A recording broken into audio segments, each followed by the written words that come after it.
महात्मा फुले जन आरोग्य योजनेचं अनेक रुग्णालयांकडून पालनच होत नाहीये असं समोर आलंय। कागदपत्रांच्या अटींमुळे सुविधा लोकांपर्यंत पोहोचण्यात अडचणी निर्माण होत आहेत। अनेक रुग्णालयांमध्ये रुग्णांना नातेवाईकांना वाईट अनुभव आलेला आहे। सरकारच्या नियमावलीचं अनेक रुग्णालयांकडून पालन होत नसल्याचं समोर आलंय।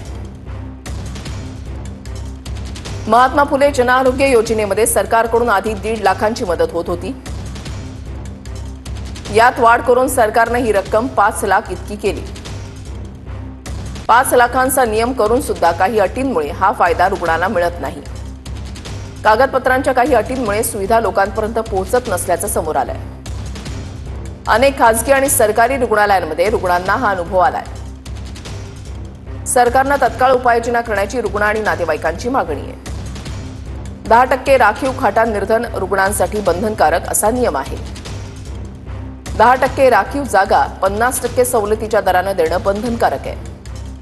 सरकारी नियमावली असताना अनेक रुग्णालयांकडून त्याचं पालन होत नाही। कोणत्याही रुग्णालयामध्ये डिपॉझिट मागणं हा कायद्यानं गुन्हा आहे।